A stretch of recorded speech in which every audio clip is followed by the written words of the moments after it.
Hi everybody. Welcome to week 12.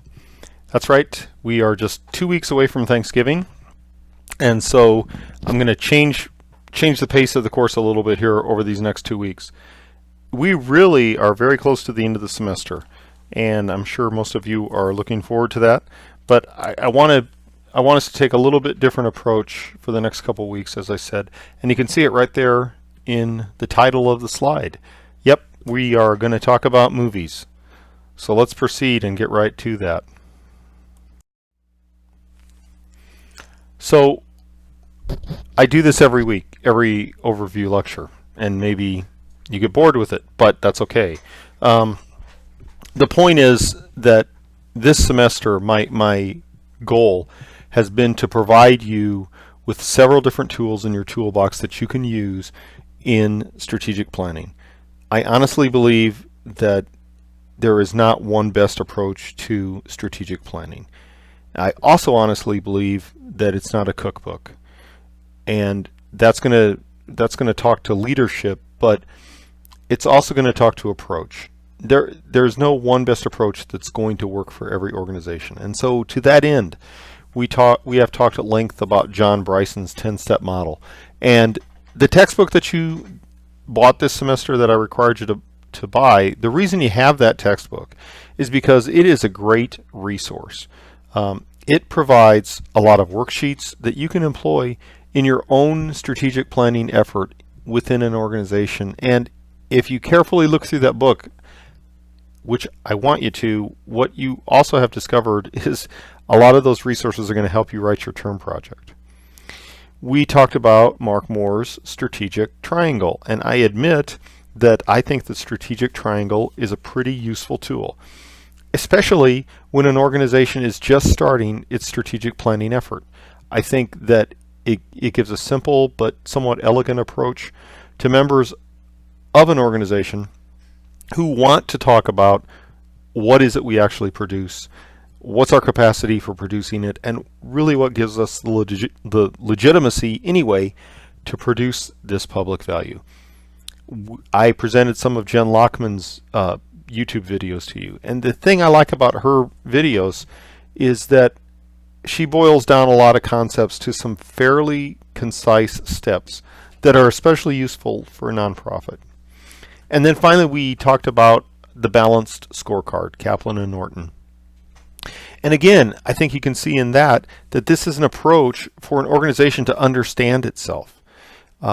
These perspectives of the financials, the learning perspective, the client perspective, the business practices perspective, all those things are supposed to support your strategic plan.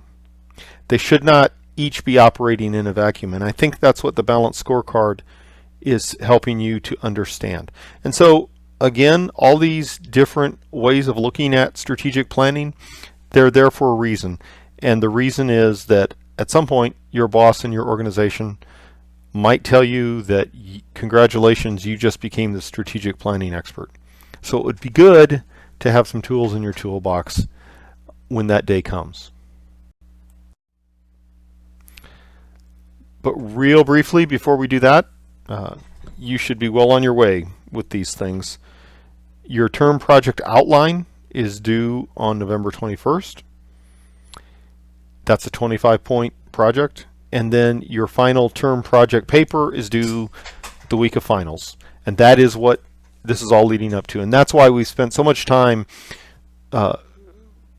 discussing your own organizations. We've used your organizations as examples in the discussion boards, and that again is purposeful because I want you to have your organization forefront in your mind.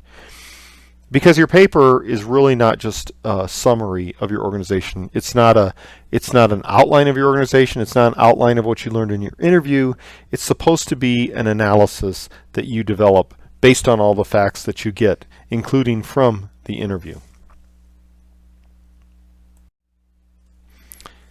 I assigned you this week Bryson chapter 11 from Bryson's 2011 book. I gave you the excerpt from that book.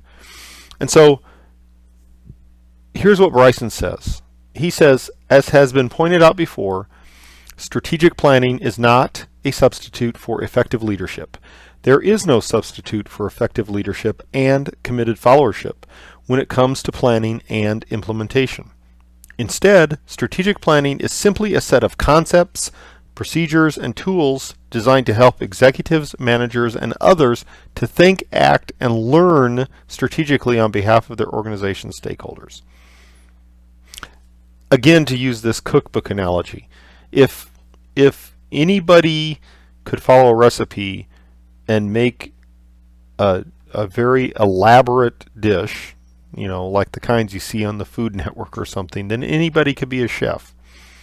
But in fact, I can't go into my kitchen and follow a cookbook and make some of those recipes. There's a lot more that goes into it than that, and a lot of that is experience and understanding of what you're doing. And a lot of it is leadership. So that's what we're talking about this week. Excuse me, I had to cough there. Okay. So Bryson in chapter 11, the excerpt I give you, he says leaders do about 9 things. And these are the 9 things. He says leaders understand the context, right? So they do understand the environment, the organizational history, maybe the organizational culture, stakeholders, mandates. They know what those things are. Do they know them cold? Maybe not. In fact, a good leader, excuse me again, I do have a cold. A good leader might be the person humble enough to say, look, I need to understand more about this. And that is when a good leader needs to scan the environment. That's when a good leader needs to do an exercise to understand stakeholders and mandates. But the leader does understand the context. The leader understands the people involved, including oneself. So, you know, does a leader understand herself? Does a leader understand others in the organization? Where everybody's coming from? I mean, does a leader actually have the self-awareness to understand how she or he affects the other people in the organization? That's a really good question to ask yourself if you're a leader. A leadership sponsors the project. And here Bryson's talking about the strategic planning project, but really it's any project. So if the leader's not on board with strategic planning in an organization, well, who's going to be? And then the leader champions the process. So it's really clear in an organization, and I think most of you can think of examples, when a leader is not being true to the organization, when it's clear that the leader is not enthusiastic about the effort. I think we all see that you know, that kind of lack of genuineness. We've all seen it in organizations that we've worked in. And so it's, if a leader wants to do strategic planning because they think it's something they have to do and not something they really want to do, then I think there might be a problem. And a leader facilitates the process. So what that really means is just making resources available. If your boss says you're the strategic planning guru but then gives you no resources to do it, then I don't think that your boss is really being a good leader on that front. And then a leader fosters collective leadership. So this, to me, in terms of leadership, is one of the most important things that a leader can do. If as a leader you are not growing more leaders in the organization, I think you're really failing. If you're not allowing leaders to rise to the surface at all levels of the organization, then I think then you're making a really big mistake. Because if the organization depends on just one leader, what happens when that leader's gone? What happens when that leader gets sick? I mean, just real life things. So growing other leaders in an organization is, in my opinion, one of the most important things a leader can do. And then a leader uses dialogue and deliberation. Well, you know, this doesn't actually go down very well in some organizations, does it? Because some leaders actually like to talk down to people or at people. You know, they don't like to use actual dialogue with people. And then a leader makes and implements the decisions. Well, what that really implies is accountability for one's actions.